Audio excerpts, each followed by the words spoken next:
আমাদের এখানে একজন মুআজ্জাজ মেহমান আসছেন, আমি দাওয়াত দিছি। সিলেট গেলে আমি ওনার বাসায় থাকি, ওইটা আমার বাসা। উনি বলছে বাসা এটা আপনার? আমি বলছি বাসা এটা আমার। হজরত শাহজালাল ইয়ামানি রহমতুল্লাহ আলাইহির সঙ্গে আপনার যে কয়েকজন বুজুর্গ তশরিফ এনেছিলেন, তাদের মধ্য থেকে একজন হইলেন ওনার পূর্বপুরুষ, এবং এখনও সৈয়দপুর, এদের নামে সৈয়দ, ওদের নামে পুরা এলাকার নাম হয়েছে সৈয়দপুর। তো সিলেট এটা কোন থানা? সুনামগঞ্জের কি থানা এটা জানি? জগন্নাথপুর, এটা মনে থাকে না, জগন্নাথপুর থানার সৈয়দপুর। হজরত মদনী রহমতুল্লাহ আলাই, শেখুল ইসলাম সৈয়দ হুসেন আহমদ মদনী কদ্দাসাল্লাহু সিররাহুল আজিজ, উনিও তো নিজ সৈয়দ। উনি এসে সৈয়দপুর এসে প্রথম উঠেন, এবং অতি প্রাচীন কালীন হজরত মদনীর দুইজন খলিফা ওই একই গ্রাম, পুরা গ্রামটা সৈয়দ। আগে তো এরা বাইরে আত্মীয়তাও করতো না, নিজেদের মধ্যেই সব সাদাতের মধ্যে। এটা একটা, এদের রক্তের একটা দাম আছে, ইজ্জত আছে, সম্মান আছে। আল্লাহর হাবিবের রক্ত, বলেন আল্লাহর হাবিবের, এটা আওলাদে রসুল। আমি আবার আওলাদে রসুলটা খুব মহব্বত করি। আমি নিজে, আমার রক্ত তার সেই পবিত্র রক্ত নয়। আল্লাহর হাবিব বলছেন যে হযরত আদম থেকে আমি মুহাম্মদুর রাসূলুল্লাহ পর্যন্ত এই ব্লাডকে আল্লাহ পাক নিজস্ব ব্যবস্থাপনায় হেফাজত করছেন, এখানে কোনো নাপাক ঢুকতে দেন নাই। ওয়ায়ুতাহহিরুকুম তাতহীরা, বলেন না, কোরআন শরীফের মধ্যে আহলে বাইতকে আতহার বলা হয়েছে। এরপরেও আল্লাহ পাক এটাকে সযত্নে হেফাজত করেন। তো সৈয়দ মবনু, আমি ওনাকে খুব মহব্বত করি। আমাদের এই তাসাউফের সঙ্গে, আমাদের এই জিকির মোরাকাবার সঙ্গে আমার মনে আছে, আমি যখন ওয়ারাউল ওয়ারার বয়ান ওনারে শুনাইলাম, এই যে এমন জজবার মধ্যে আসছে, আল্লাহু আকবার, আল্লাহু আকবার, আল্লাহু আকবার। আর ওনারও হাজার হাজার মুরিদ আছে, এবং এই মুরিদদের এখানে এখন আমাদের সেই সবক, আল্লাহু আকবার। বংশ অনেক উঁচা, মানুষও অনেক বড় আলেম, লেখক, সাংবাদিক। আল্লাহ পাক অনেক উঁচা মাকাম দান করেছেন। উনি এখন বয়ান করবেন। আমি ওনাকে বলছি আপনি বয়ান করবেন, কারণ পীর মুরিদি হইল আপনাদের পরিবারের বিষয়, বলেন না, আপনাদের কি? আমার বাবা দাদা এরকম পীর মুরিদি করে নাই। আমি কেমনে কেমনে আলেম হয়েছি, আল্লাহ পাক আলেম বানাইছেন, লেখাপড়া করছি। এরপরে আকাবের দেওবন্দের মোহাব্বত ইয়ে রশিদি বাগ হো, ইয়ে কাসেমি গুলজার হো। সুবহান আল্লাহ, সুবহান আল্লাহ, সুবহান আল্লাহ। হজরত নানতবী আলাইহির রহমাকে দেখছি, বহুবার দেখছি। হজরত গাঙ্গুহিকে দেখছি, হজরত হাজি সাহেবকে দেখছি, হজরত মদনীকে তো কতবার দেখছি। দেখি নাই একজনকে, হজরত থানবী। পরে নিজের ওয়াসওয়াসা হইল যে আসলে সব বুজুর্গকে দেখি, কিন্তু হযরত থানবীকে দেখি না কেন। পরে একটা কারণ আমার মনে হয়েছে, এটি বলবো না। আমি ওই কারণটা মনে হওয়ার পরে, সৈয়দ সাহেব, আমি গেছি হাফিজি হুজুরের এখানে, হাফিজি হুজুরের কবর জিয়ারত করতে গেছি। কবর জিয়ারত করতেছি, তা আমার উস্তাদ আছেন সেখানে, হযরত মাওলানা সুলাইমান নোমানী দামাত বারাকাতুহুমুল আলিয়া, এখনো বেঁচে আছেন। উনি রুম থেকে বাইরে একজনকে কয় যে মুশতাকরে কও এদিকে তাকাইতে কও। তা আমি গেলা, একজনে গিয়া কয় হুজুর ডাকে। আমি এদিকে তাকাইতে, হবে না, হবে না, এখানে আসতে হবে। কারণ তুমি যেই জন্য আসতো এটা হবে না, এটা এখানে আসতে হবে। উনি হাফিজি হুজুরের খলিফা, উনি কি হাফিজি হুজুরের হবে। তা আমি গেলাম, কিছু পরে হুজুরে বললো হবে না, কাম হবে না এটা। উনি আবার খুব রসি, যে এখানে আসতে হবে। তাহলে তো আসলাম, তো কইভাবে আসলে হবে না, পুরা উজু কালাম করে আসতে হবে। আমি, উনি কোথায় কোথায় থাকেন ঠিকানা কইলেন, তো মিরপুরের একটা ঠিকানা কইলেন, যে তুমি তো অফিসে থাকো, এই টাইমে মিরপুরে যাইবা, তখন আমি তোমার লগে কথা বলবো। আমি অফিস থেকে ছুটি নিয়ে গেলাম, বুঝতে হবে। তিনি আমাকে বায়াত করলেন। আমার উস্তাদ, আমার শফিক উস্তাদ, খুব মানে করিব উস্তাদ, বায়াত করলেন, ইজাজত দিলেন, কই যাও। ওই রাত্রে হযরত থানবীর সঙ্গে দেখা হয়ে গেছে। আরো বহুত কাহিনী আছে, তিনি অনেক কাহিনী কোন জীবন। আল্লাহ আকবার, আল্লাহ আকবার। নিজেকে আপনি মেহনত করেন, আল্লাহ পাকের দরবারে করম, রহম, মেহরবানি, ইজ্জত দুয়ার খোলা। খালি নিজেকে তৈয়ার করতে পারার ইন্তজার। আল্লাহ তুমি কবুল করো, আমিন। এখন সৈয়দ সব বয়ান করবেন। আমরা ওদিক দিয়ে একটা দরজা ক্লিয়ার রাখি, মেহমানরা আসতেছেন, ঢুকতে পারতেছেন না, একটা দরজা ক্লিয়ার রাখি। জি না, আমি বললা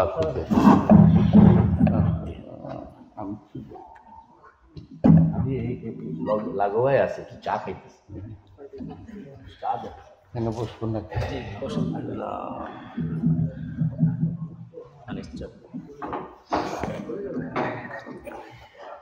একটু পানি খাবো।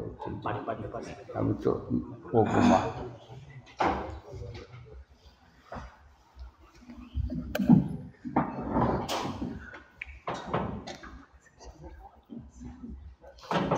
আসসালামু আলাইকুম ওয়া রাহমাতুল্লাহ।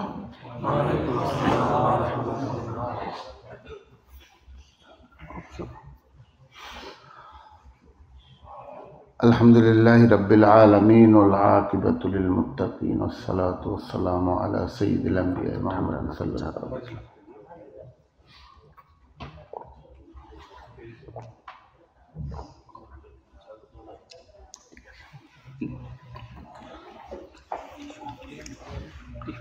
আমি প্রথমে ক্ষমা চেয়ে নিচ্ছি আপনাদের কাছে।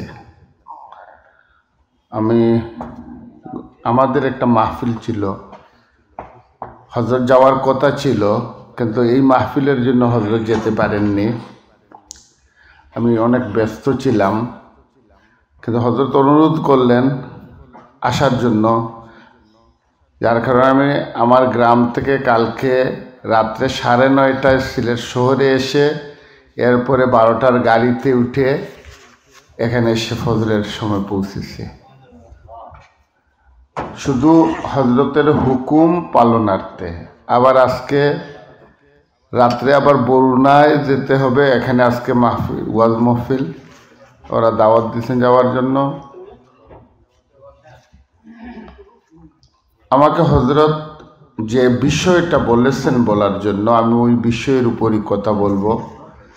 তিনি আমাকে মাহফিলের আদাব এবং মুরিদের কর্তব্য, এই কথাগুলো বলার জন্য নির্দেশ করেছেন। মাহফিলের আদব আমরা সবাই জানি, আলেম যারা তারা তো অবশ্যই জানেন, তাদেরকে বলতে হবে না। আমরা সাধারণত এখানে তো বেশিরভাগই আলেম, আর আমাদের মুরিদান বেশিরভাগ নন আলেম, যার কারণে ওইখানে মাহফিলের আদব বলতে হয়। তারপরেও মানুষের অভ্যাস, দেখবেন অনেক বড় বড় শেখুল হাদিসরাও দেখবেন অনেক সময় নমাজে দাঁড়াইলে এক পায়ের উপর দাঁড়াইয়া থাকেন, এমনি তেরা হইয়া, অভ্যাসের কারণে। অনেক খেয়াল করেন না, অভ্যাসের কারণে হয়ে যায়। আমরা অনেক ভুল করি অভ্যাসের কারণে। আপনাদের পেটে ক্ষুধা আছে, কথা হয়তো বিরক্তিকর হইতে পারে, হ্যাঁ, কিন্তু হযরতের নির্দেশ পালনার্থে আমি প্রথমত হচ্ছে যে কোনো পীর মুরিদের মাহফিলে কিভাবে বসতে হয়। আমি অন্য মাহফিলের কথা বলতেছি না, আমি আজকে এখানে আলোচনা করব একজন পীরের সামনে একজন মুরিদ কিভাবে বসতে হয়।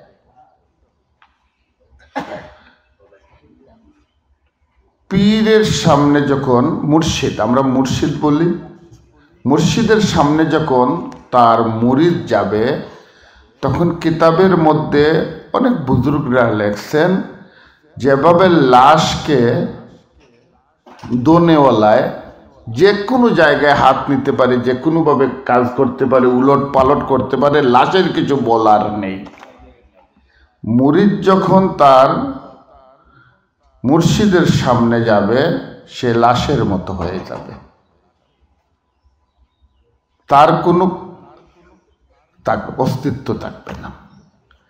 কারণ অস্তিত্ব থাকলে,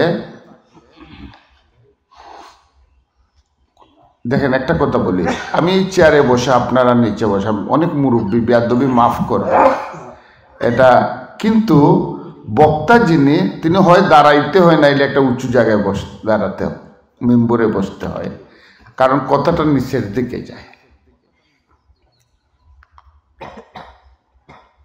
তেমনি ভাবে একজন পীরের কাছ থেকে তার শিষ্য, তার মুরিদ ফয়েজ নিতে হলে সে প্রথমে নিজেকে মাটি করে ফেলতে হবে। মাহফিলে বসলে লড়াচড়া করা যাবে না। আপনার পঞ্চ ইন্দ্রিয়কে মুর্শিদের দিকে দাবিত করে দিতে হবে। পঞ্চ ইন্দ্রিয়কে দেখেন, প্রত্যেকটা ইন্দ্রিয় আমাদের জ্ঞানের এক একটি সূত্র। আমাদের জিহ্বা দিয়ে আমরা টক মিষ্টি টেস্ট করি, নাক দিয়ে ঘ্রাণ নেই, চোখ দিয়ে দেখি, কান দিয়ে শুনি, ত্বক দিয়ে আমরা অনুভব করি ঠান্ডা গরম। এই পাঁচ ইন্দ্রিয়কে একটা ইন্দ্রিয় যদি অন্যদিকে দৃষ্টি দেয়, আপনি পূর্ণাঙ্গ কথা নিতে পারবেন না। একটা ইন্দ্রিয়, যেমন আমি কথা বলতেছি, আরেকজন যদি আপনার শরীরে এমনি এমনি গোসাইতে থাকে, আপনি আমার কথা মন দিয়ে শুনতে পারবেন না। আপনি একজনে ডিম বুনা করতেছে, আরেকজনে কথা বলতেছে, আপনার জিহ্বার মধ্যে যদি ডিমের টেস্ট এসে যায়, আপনি আর তার কথা শুনবেন না। পাঁচটা ইন্দ্রিয় অত্যন্ত গুরুত্বপূর্ণ ইলম অর্জনের জন্য। আমরা যদি পাঁচটা ইন্দ্রিয়কে ডেভেলপ করতে পারি পূর্ণাঙ্গ রূপে এবং দাবিত করতে পারি মুর্শিদের দিকে, তাহলে মুর্শিদ যা বলবেন আপনি না বুঝলেও আপনার ভিতরে চলে যাবে। বুঝা জরুরি না, বুঝ কে দেয়? মুসা আলাইহিস সালাম যখন যাবেন ফেরাউনের দরবারে, তিনি বলেন আমি তো তুত্তি করতে বলি, আমাদের সিলেটি ভাষা বলে তুত্তানি, মানে জিব্বায় লেগে যায়। আল্লাহ শিখিয়ে দিলেন, রাব্বি ইশরাহ লি সাদরি ওয়া ইয়াসসির লি আমরি ওয়াহলুল উকদাতাম মিন লিসানি ইয়াফকাহু কওলি রাব্বি জিদনি ইলমা। সদর যদি খুলে যায়, সদর এই সিনাকে বলে, এটাকে সদরিয়া বলে, আমরা বাংলাদেশে মুজিবকুট বলি, আসলে মূলত এটা সদরিয়া। সদর যদি খুলে যায় তাহলে আরবিতে বললেও বাঙালি বুঝে ফেলে। হযরত শাহজালাল এমনি রহমতুল্লাহ আলাইহি আজ থেকে 700 বছর আগে যখন সিলেটে এসেছিলেন, তখন সিলেটের মানুষ আরবি বুঝতো না, আর তিনি বাংলা বুঝতেন না। দেখছেন, সিলেটের মানুষ আরবি বুঝতো না, আর হযরত শাহজালাল এমনি রহমতুল্লাহ আলাইহি বাংলা বুঝতেন না। তাহলে এত লক্ষ লক্ষ মানুষ মুসলমান হলো কিভাবে? চিন্তা করে দেখেন। আমাদের যে পূর্বপুরুষ, তিনি নাম হযরত শাহ শামসুদ্দিন রহমতুল্লাহ আলাইহি, তিনি হযরত শাহজালাল রহমতুল্লাহ আলাইহির সাথে তারা 4 ভাই এবং তাদের বাবা একসাথে এসেছিলেন, আলাউদ্দিন রহমতুল্লাহ আলাইহি। তারা তো কেউ বাংলা জানতেন না, তারা তো ইয়ামনের লোক ছিলেন। কিন্তু আমাদের পুরা গ্রাম, সৈয়দপুর গ্রাম, এটা তখন নাম ছিল কৃষ্ণপুর, ওই কৃষ্ণপুর গ্রাম পুরা গ্রামবাসী মুসলমান হয়ে গেল। তিনি কিভাবে বুঝাইলেন? তিনি তো বাংলা জানেন না, আর ওরা আরবি জানেন না। এইটা হচ্ছে সদর খুলে যাওয়া। আল্লাহ যদি কারো অন্তরকে খুলে দেন, তাহলে পৃথিবীর কোনো ভাষার প্রয়োজন হয় না, কোনো ভাষার প্রয়োজন হয় না। অনেক মানুষ জুম্মার খুতবা যারা খুব অন্তর দিয়ে শুনে, দেখা যায় তারা আরবি না জানলেও জুম্মার খুতবা বুঝে ফেলে। যাই হোক, আমরা যদি আমাদের মুর্শিদের দিকে পূর্ণাঙ্গ দৃষ্টি রাখি, তাহলে দেখা যাবে আমাদের কাছ থেকে কোনো জিনিস ছুটে যাচ্ছে না। একজন মুরিদের জন্য কর্তব্য হচ্ছে মুর্শিদের সামনে অন্যের সাথে কথা না বলা, ইগনোরিং করা, যেটাকে বলে। মোবাইল আসছে, আপনি মোবাইল ধরবেন না, ধরতে হইলে তার অনুমতি নিতে হবে। আপনি তার চোখের সামনে আছেন, একটা আমার নিজেরই কষ্ট লাগে, বন্ধু বান্ধবে যখন আমার সামনে বসে আরেকজনের সাথে টেলিফোনে কথা বলে তো নিজের বিরক্তি মনে হয়। আচ্ছা, বন্ধু যদি বিরক্তি প্রকাশ করে তাতে তো কিছু আসে যায় না, কিন্তু মুর্শিদ যদি বিরক্তি প্রকাশ করে তাহলে বদুয়া লেগে যাবে। এর জন্য মোবাইলে হাত দেওয়া যাবে না মুর্শিদের সামনে। আপনার আমাদের সিলেটের লোক বেশিরভাগ পান খায়, এখানে হয়তো খুব কম মানুষ পান খায়, তো আমিও পান খাই, আমার মুর্শিদও পান খায়। আলহামদুলিল্লাহ আপনার, কিন্তু মসজিদের সামনে বসে এখন যদি আপনি পান বানাইতে থাকেন, এটা এক ধরনের বেয়াদবি। আমি কোনো মাসলা বলতেছি না, আপনারা এগুলাকে হাদিস কোরআনের মাসলায় নিয়ে যাওয়ার দরকার নেই। আমি বলতেছি কোনো কিছু নিতে হলে কারো কাছ থেকে তোয়াজ করতে হয় তাকে। চেয়ারম্যান সাহেবের কাছ থেকে গম আনতে হলে তাকে গিয়ে তোয়াজ করতে হয়। মন্ত্রী মহোদয়ের কাছ থেকে কিছু আনতে হলে তাকেও তোয়াজ করতে হয়। মুর্শিদের কাছ থেকে কিছু নিতে হলে মুর্শিদকে তোয়াজ করতে হয়। আর ওইটা দিল দিয়ে করতে হয়, এই মুনাফিকির মতো না। ইখাদিউন আল্লাহ ওয়াল্লাযিনা আমানু ওয়া মা ইয়াখদাউনা ইল্লা আনফুসাহুম ওয়া মা ইয়াশউরুন ফি কুলুবিহিম মারাযুন ফাযাদাহুমুল্লাহু মারাযা। এগুলো আল্লাহ আগে বলে দিয়েছেন যে আপনি এসে পাম দিলেন, পামপট্টি দিলেন, আর ভেতরে ভেতরে মুনাফিকি রেখে দিলেন, কিছু হাসিল হবে না। আল্লাহ নিজেই বলতেছেন মরিজ হয়ে গেছে তাদের অন্তর। এটা দুকা, কাউকে পাম দেওয়া যাবে না। পামপট্টি এক ধরনের দুকা। যা বলবেন সত্য বলবেন। আমি মুর্শিদের এটা মারিফতের লাইনের কিছু উসুল আছে, উসুল। কেউ যদি আমাকে প্রশ্ন করে এগুলো আপনি কোন কিতাবে পাইছেন, আমি বলবো আছে কিতাবে, কিন্তু হাদিসের দলিল আমি দিতে পারবো না। কিন্তু বুজুর্গরা এইভাবে এই যুগ যুগ থেকে মেনে আসতেছেন। মঈনুদ্দিন চিশতি রহমতুল্লাহ আলাইহি, তিনি তো একজন বড় মুহাদ্দিস ছিলেন। মঈনুদ্দিন চিশতি রহমতুল্লাহ আলাইহি একজন বড় মুহাদ্দিস ছিলেন। তিনি যখন শেখ উসমান হারুনি রহমতুল্লাহ আলাইহির কাছে গেলেন, গিয়ে বললেন আমি তো কিছুতে মজা পাই না, স্বাদ পাই না। ওই যে দুয়ার মধ্যে বলছেন না হজরত, যে হজরতের মাহফিলে আসার পর থেকে ইবাদতে স্বাদ পাচ্ছি। তিনি বললেন আমি তো কিছুতেই স্বাদ পাই না, নামাজে স্বাদ পাই না, তেলাওয়াতে স্বাদ পাই না, কিছুতেই স্বাদ পাই না, আপনি আমাকে স্বাদ এনে দেন। শেখ উসমান হারুনি কি বললেন? বললেন তুমি তো বড় আলেম, আমি তোমাকে কি দেব?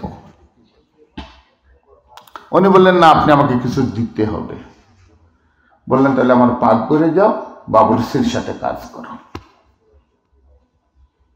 আমি না ডাকা পর্যন্ত আমার সামনে এসো না, আমাকে কোনো কিছু প্রশ্ন করো না। তুমি আলেম মানুষ, কিতাব কুরআন দেখে নামাজ কালাম করো, তোমার তো মশলা মশাল শিখাইতে হবে না। আর পাক করে বাবুরসিকে সাহায্য করো। 12 বছর মঈনুদ্দিন চিশতি রহমতুল্লাহ আলাইহি উসমান হারুনিকে কোনো প্রশ্নই করেন নাই যে আমি এখন কি করব, আর কি করব, আর কতদিন থাকবো, কোথায় যাব, আপনি তো আমাকে কিছু বলতেছেন না। 12 বছর পর উসমান হারুনি রহমতুল্লাহ আলাইহি মঈনুদ্দিন চিশতিকে ডেকে বললেন তুমি এখন চলে যাও। আসলেন কেন, গেলেন কেন, এটা প্রশ্ন জাগে না? উনি আসলেন কেন, গেলেন কেন? উনি আলু চুলানোর জন্য আসছিলেন এইখানে? আলোচনার জন্য আসেন নাই। উসমান হারুনি বুঝতে পেরেছিলেন মঈনুদ্দিন চিশতির কি দরকার, ওই জিনিসই দিয়ে দিচ্ছেন। বড় আলেম, অহংকার বেশি, পাকঘরে কাজ করলে, বাবুরসির সাথে কাজ করলে ওইটা মরে যাবে। যখন 12 বছর করে ফেলছেন, ভাবছেন এবারটা তো আর মাটিই হয়ে গেছে, চলে যাও এখান থেকে।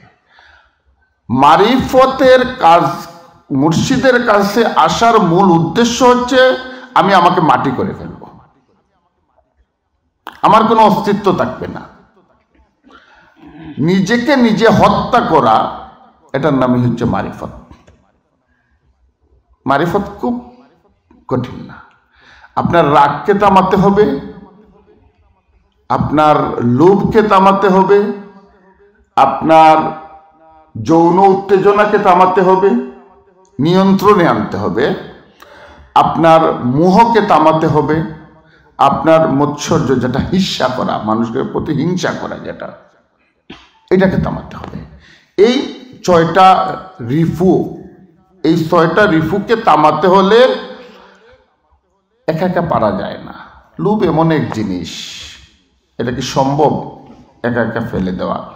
ওই মুর্শিদের কাছে গেলে, এই যে আপনারা এখন নাস্তা করবেন, উনি হুকুম করলেন বয়ান করো, আমি জানি আপনাদের কষ্ট হইতেছে, এই কষ্টের নামই মুজাহেদা, এই কষ্টের নামই মুজাহেদা। হযরতে সাহাবায়ে কেরামের জীবনী আপনারা দেখেন রাদিয়াল্লাহু তাআলা আনহু, যে বিয়ে করে সুন্দরী স্ত্রী ঘরের মধ্যে নিয়ে এসেছেন, এক পা রাখছেন, ডাক এসেছে হাইয়া আলাল জিহাদ।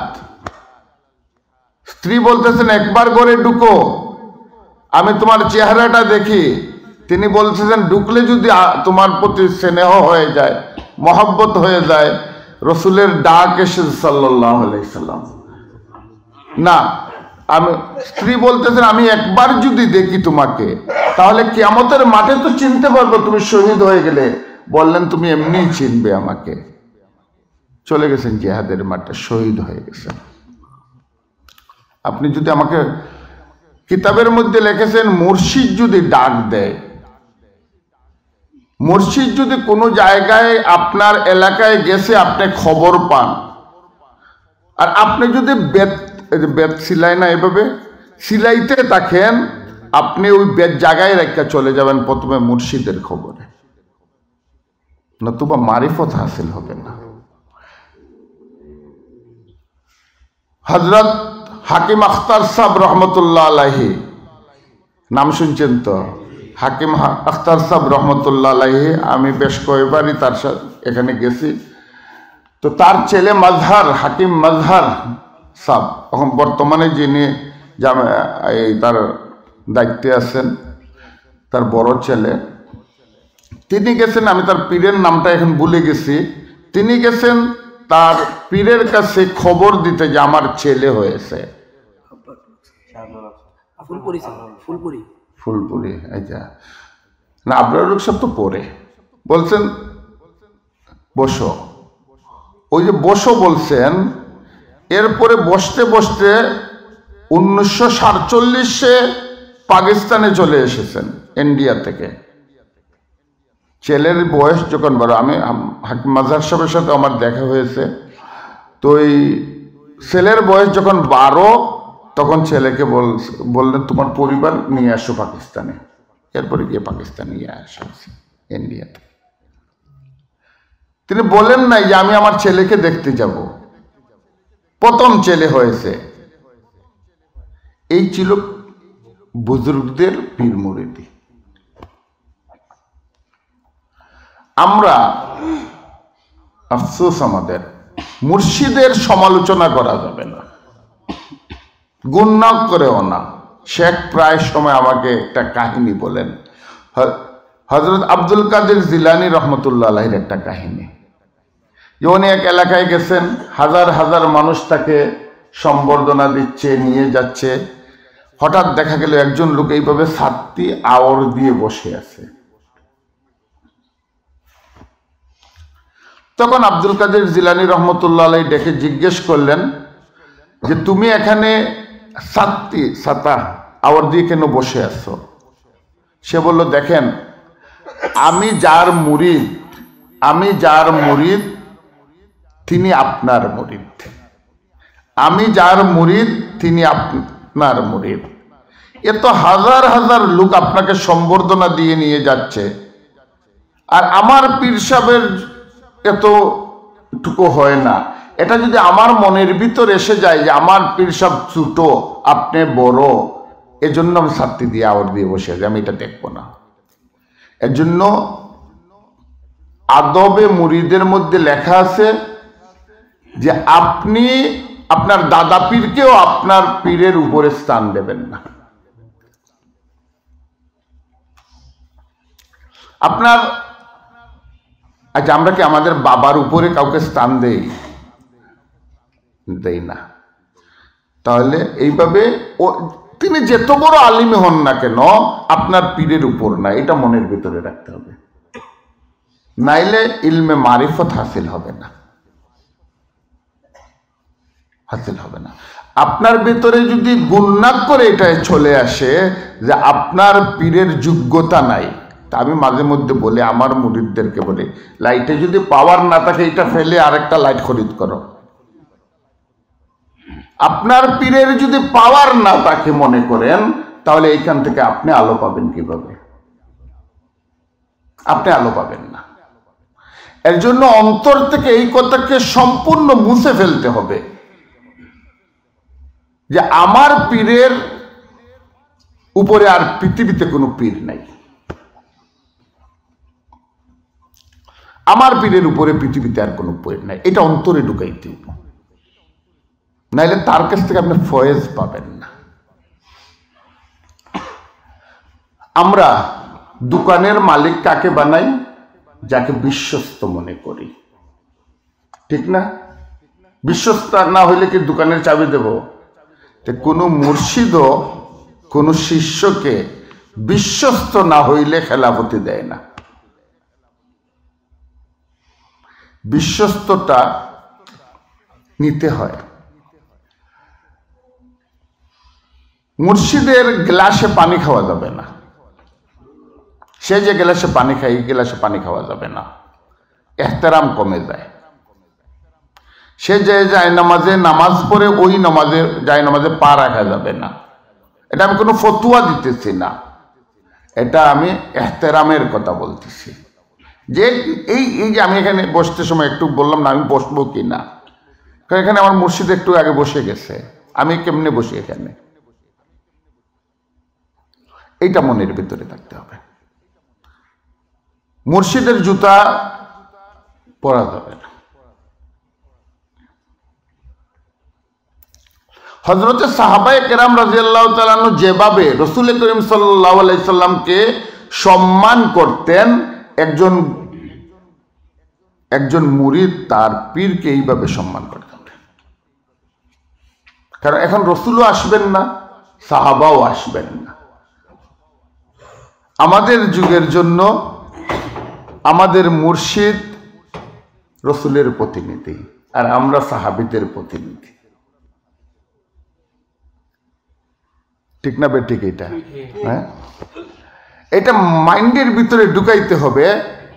আমি যখন কোনো মাদ্রাসা, আমার কয়েকটা মাদ্রাসা আছে, তা আমি কোনো মাদ্রাসার ভিতরে ঢুকলে আমি মনে করি এটা আমার ইসলামী হুকুমত, এটাই খিলাফত আলা মিনহাজিন নবুয়া। আমি যখন আমার মুর্শিদের কাছে যাই তখনই মনে করি আমি রসুলকে দেখার চেষ্টা করতেছি। আমি তো মনে করেন এভাবে আমাদের মস্তিষ্কে রাখতে হবে। দেখেন, আমার নানা সাহেব রহমতুল্লাহ আলাই একজন পীর সাহেব ছিলেন, পীর মনফুরউদ্দিন রহমতুল্লাহ আলাই। তিনি তার মুর্শিদের বাড়িতে কোনোদিন জুতা পায়ে দিয়ে যাইতেন না। তিনি বাড়ির গেট থেকে জুতা বগলের মধ্যে নিয়ে নিতেন। আমি দেখেছি কি তার মুরিদানরাও বাড়িতে জুতা পরে যায় না, বাপ যেটা করে ছেলে ওইটা করে। আমার নানা সাহেব রহমতুল্লাহ আলাইহির এক মুরিদ আছেন নেত্রকোনা, আমি গেছিলাম তার বাড়িতে একদিন, দেখি ভদ্রলোক কলা পাতার মধ্যে ভাত খায়। ফজর আলী নাম ভদ্রলোকের, নাই মারা গেছেন। আমি জিজ্ঞেস করলাম, ভাই আপনি কলা পাতায় কেন ভাত খান? আপনি এত ধনী মানুষ, আপনার 3টা ছেলে ইটালি থাকে। সে বলল যে আমি একবার আমার মুর্শিদ বাড়ি গেছিলাম, তখন আমি জোয়ান ছিলাম, যুবক ছিলাম। যাওয়ার পরে আমার ভিতরে আমার মুর্শিদ বাড়ির মাটিতে বসে খেতে হয়। আমার তো সুটকুট লাগানো, আমি কি মাটিতে বসে খাবো? এই ধরনের একটা ভাব আসছে। এখন মুর্শিদ আমাকে বলতেছেন খাইতে বসো, আমি বলতেছি প্লেট নাই। আমি মাটিতে বসবো না বলে আমি বলতেছি প্লেট নাই। তিনি বললেন কলা পাতা এনে খাও। ওই খোলা পাতায় খাইতে শুরু করে। দ্বিতীয় রাত্রে খাওয়ার সময় আবার ভদ্রলোক একই কাজ করছে। তিনি বললেন কলা পাতায় খাও, এবং আমি হুকুম না করা পর্যন্ত তুমি কলা পাতায় খাইবা।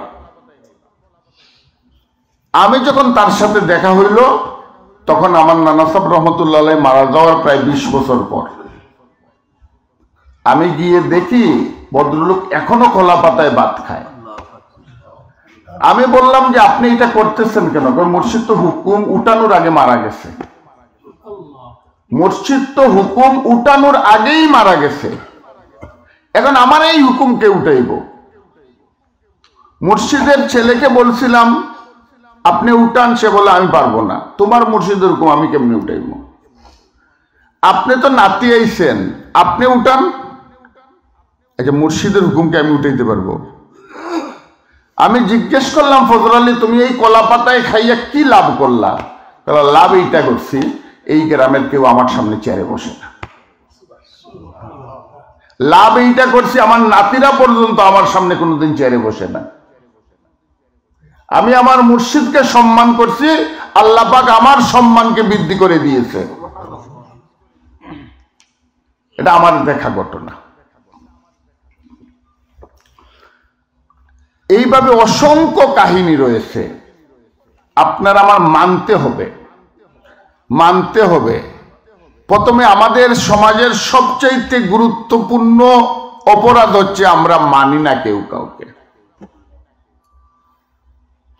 আপনি মাদ্রাসায় বলেন, স্কুলে বলেন, ইউনিভার্সিটিতে বলেন, সমাজে বলেন, পরিবারে বলেন, বাইয়ে বাইকে মানে না।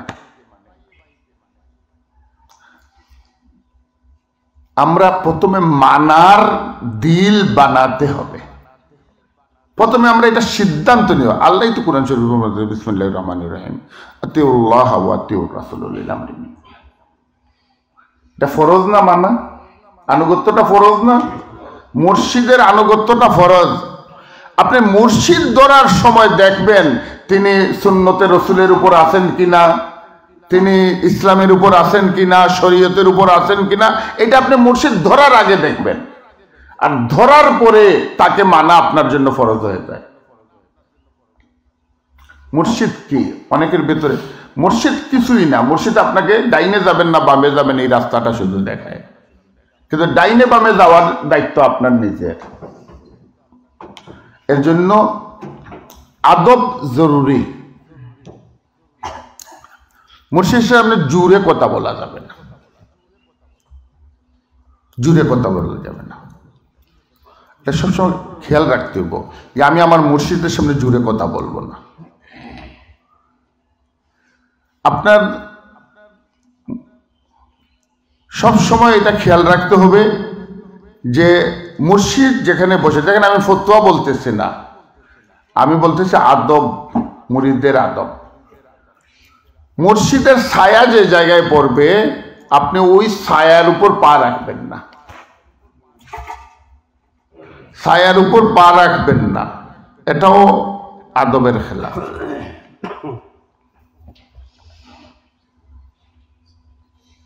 এভাবে আমরা অনেক সময় করি কি মুর্শিদের বাটা থেকে পান খাই না?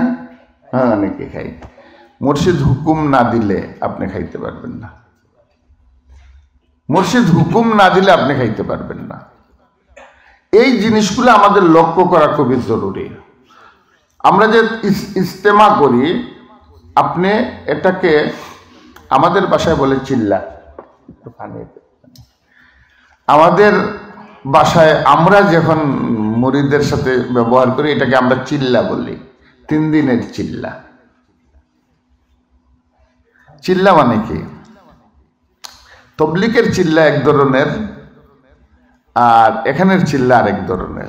চিল্লা মানে 3 দিন মুরিদ তার পীরের সাথে একই জায়গায় থাকবে, খাবে এবং ইবাদতের ট্রেডিং নেবে।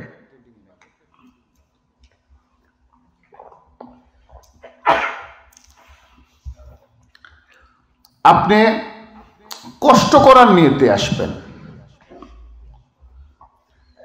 আমরা প্রায় সময় বলি যে আপনি এই যে ট্যাপ দিয়ে পানি পড়তেছে, দেখছেন না সিটি কর্পোরেশনের ট্যাপ দিয়ে পানি পড়ে, কেউ বালতি নিয়ে আসে, সে 1 বালতি পানি নেয়।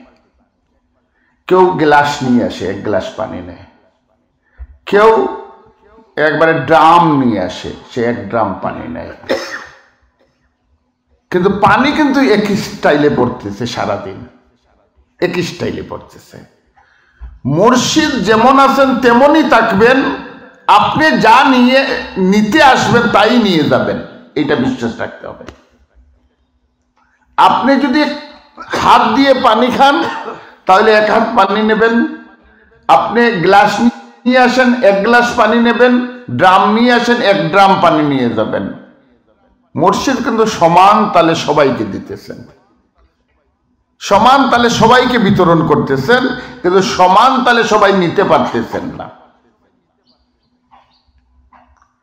এর জন্য আমাদের এটা খেয়াল রাখতে হবে, আসার আগে নিয়ত করে ফেলতে হবে আমি পূর্ণাঙ্গ সময় হযরত আবু হুরায়রা রাদিয়াল্লাহু তাআলা আনহু যেভাবে রাসূল করিম সাল্লাল্লাহু আলাইহি সাল্লামের মাহফিলে বসে থাকতেন, আমিও আমার মুর্শিদের সামনে এইভাবে বসে থাকবো, নড়ব না। তাহলে লাভ হবে। আল্লাহ পাক আমাদেরকে তৌফিক দান করুন। আমি বেশ আপনাদের সময় নষ্ট করে ফেললাম, অনেক সময়। আমার একটাই অনুরোধ থাকবে, প্রথমে আমাদের অন্তরটাকে মাননেওয়ালা অন্তর বানাতে হবে। মাননেওয়ালা, আপনি বলতে হবে আমি মেনে ফেলেছি। দেখেন, আমি আমার কথা বলি। আমার প্রথম পীর সাহেব হচ্ছেন দরগা মসজিদের ইমাম ছিলেন এবং দরগা মাদ্রাসার প্রতিষ্ঠাতা হাকিম কারি তৈয়ব সাহেব রহমতুল্লাহ আলাইহির খলিফা হযরত মাওলানা হাফিজ আকবর আলী সাহেব, যাকে সানি শাহজালাল বলা হইতো। তিনি ইন্তেকালের পর আমি বরুণায় শেখ লুৎফুর রহমান বরনবী রহমতুল্লাহ আলাই, মদনী রহমতুল্লাহ আলাইহির খলিফা, তার ছেলে শেখুল হাদিস খলিলুর রহমান রহমতুল্লাহ আলাইহির কাছে মুরিদ হইলাম। তিনির ইন্তেকালের পরে আমি এক ধরনের, এর মধ্যে ইতিমধ্যে কিছু ঘটনা ঘটে গেল গোটা বাংলাদেশে। আহমদ শফি সাহেবের মতো বুজুর্গকে একদল লোক অপমান করলো, হতাশ হয়ে গেলাম। আমি হতাশ হয়ে গেলাম। ঠিক এমনি মুহূর্তে আমি মুস্তাক সাহেবের সাথে আমার পরিচয়, আমাদের শেখ মুস্তাক সাহেবের সাথে কথাবার্তার ফাঁকে একদিন আমি, ওই যে তিনি বললেন না যে ওরার কিচ্ছা বলার পরে উনি হয়ে গেল, আমি বললাম আপনি আমাকে মুরিদ করেন, কারণ আমি গার্জিয়ান ছাড়া চলতে পারি না। ইতিমধ্যে আমার বাবাও মারা গেলেন। আমি বললাম আমি তো গার্জিয়ান ছাড়া চলতে পারি না, আমার একজন গার্জিয়ান দরকার। আমি বাজারে গেলেও আমার ছেলেকে গার্জিয়ান বানাইয়া ফেলি। আমি ছোট বাচ্চা হইলে তাকে গার্জিয়ান বানাইয়া ফেলি, দায়িত্ব শেষ। দায়িত্ব শেষ না, যাকে গার্জিয়ান বানাইলাম সব দায়িত্ব তো তার গাড়ি চলে গেল। আমি বললাম, উনি মানেন না। এই মাসুম ছিল আমার সাথে, মাসুমকে লাগাইলাম, তুমি অনুরোধ। বলেন না, আপনার সাথে আমার অন্য সম্পর্ক, বন্ধুত্ব, এই নিয়ে সেই নিয়ে আপনাকে মুরিদ করা যাবে না। কিন্তু আমি লোক জানিনি, দীর্ঘদিন তাকে ধইরা এরপরে মুরিদ হইলাম। কেন মুরিদ হইলাম? কারণ একজনের সাথে জমে থাকতে হয়, নতুবা আপনি যে কোনো সময় পাও পিছলে যেতে পারে, যে কোনো সময় পাও পিছলে যেতে পারে।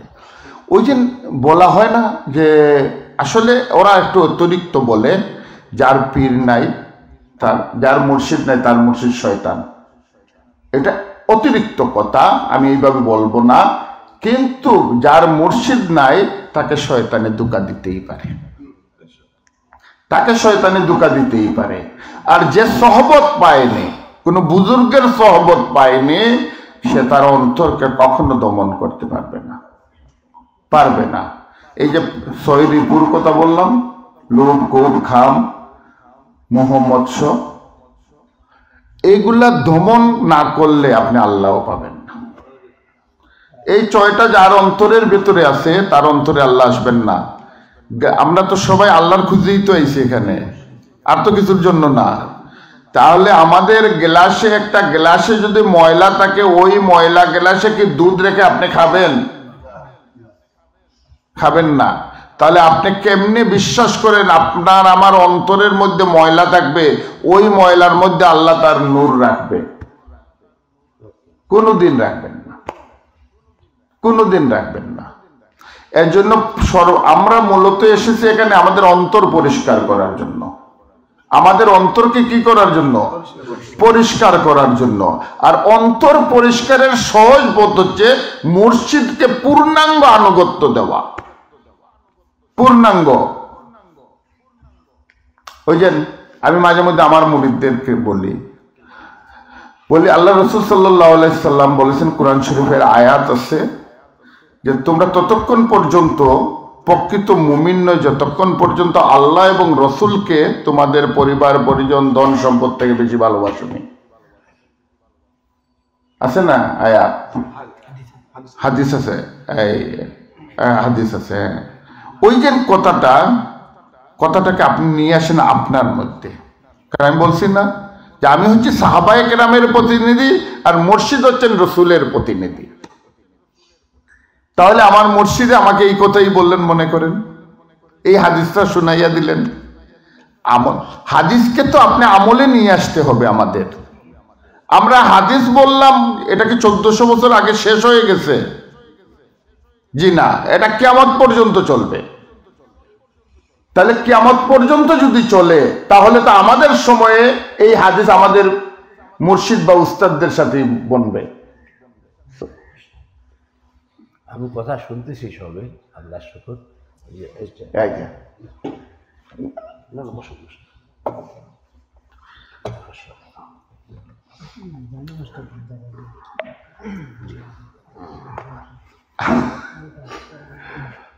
এই আপনারা বিয়াদবি মাফ করবেন, আমি তো অতক্ষণ খুব সুন্দর কথা বলছি, এখন আর পারবো না। আলহামদুলিল্লাহ, আমার কথা আরো লম্বা করব না, অনেক কথা হয়ে গেছে। ইনশাল্লাহ বলবো, আপনারা সবাই দোয়া করবেন। এবং আমার একটাই অনুরোধ, আমাদের অন্তরকে আমরা মাটি করি। আর আরেকটা কথা বলি, আজকালকার জমানায় সবচেয়ে খারাপ যে জিনিস হয়েছে, আমরা হালাল হারামের তোয়াজ করি না।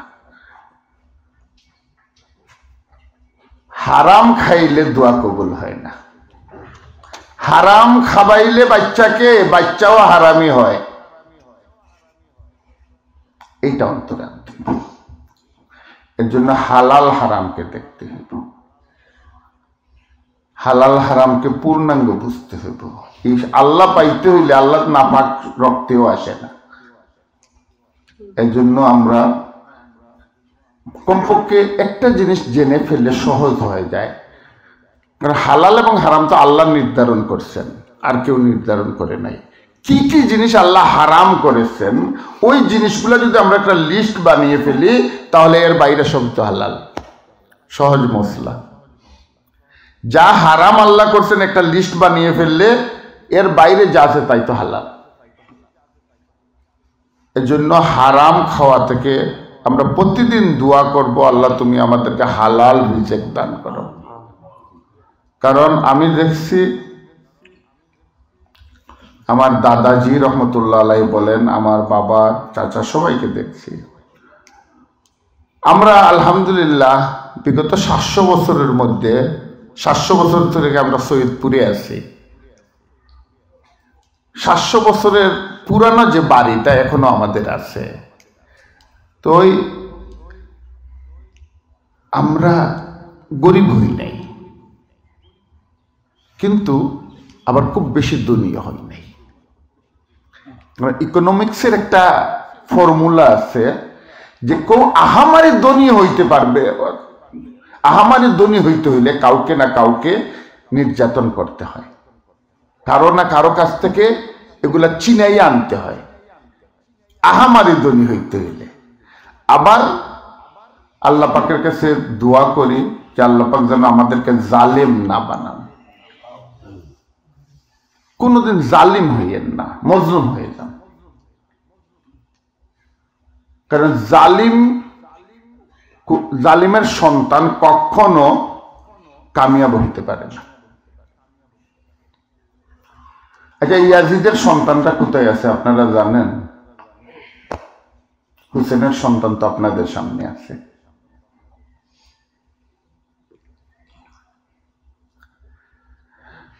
আমি মাঝে মধ্যে ভাবি ইয়াজিদকে নিয়ে, যে ইয়াজিদ কি ভুলটা করলো, কি ভুলটা করলো শুধু এক চেয়ারের জন্য। এক চেয়ারের জন্য কিয়ামত পর্যন্ত সে চেয়ার হারিয়ে ফেলল। এক চেয়ারের জন্য কিয়ামত পর্যন্ত চেয়ার হারিয়ে ফেলল। দুজকের কথা বাদ দিলাম, দুজকের কথা বাদ দিলাম, আমরা চেয়ারের লোককে ছাড়তে হবে।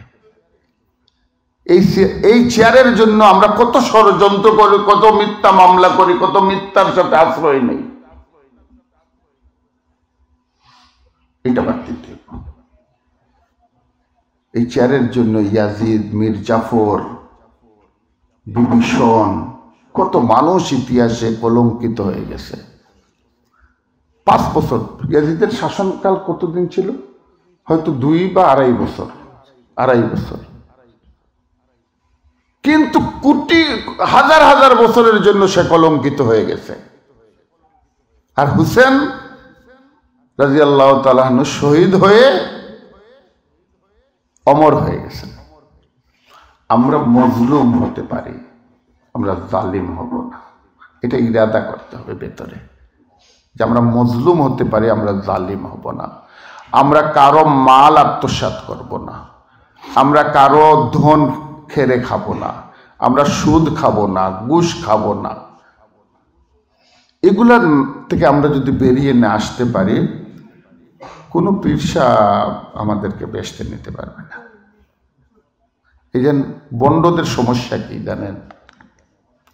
সারা বছর ঘুষ খায়, সুদ খায়, আর একটা মাহফিলের সময় 4টা-5টা গরু দিয়ে আসে।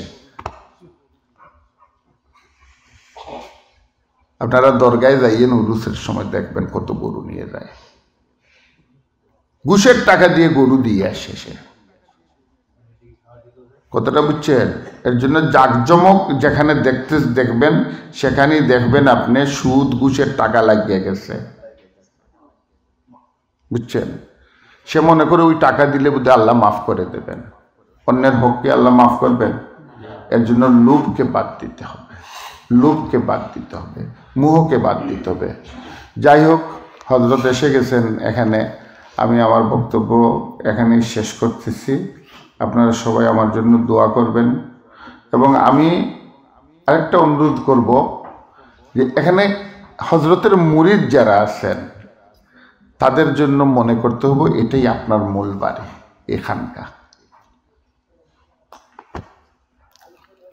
খানকা হচ্ছে আপনার মূল বাড়ি। এটা মস্তিষ্কের মধ্যে ঢুকাইতে হবে। পৃথিবীর সবকিছু মস্তিষ্ক চালায়, মস্তিষ্ক চালায় না? আপনার মস্তিষ্কের ভিতরে এটা ঢুকিয়ে ফেলেন যে এইটা হচ্ছে আমার মূল বাড়ি, আর ওইখানে আমি শুধু বিশ্রাম করি। তাহলেই এখানের সাথে আপনার অন্তর জুড়ে যাবে। আমি যখন এখান থেকে যাই তখন আমার অন্তরে টান থাকবে আবার এখানে আসার জন্য। আর যত বেশি আসবেন ততই আপনার মারিফত লাভ হবে। হযরত শেখ মহিউদ্দিন ইবনে আরবি রহমতুল্লাহ আলাইহি বলতেছেন, ইলম যত বেশি অর্জন হয় তত বেশি আল্লাহর নৈকট্য লাভ হয়। তো আল্লাহ পাক আমাদেরকে বেশি বেশি আসার তৌফিক দাও।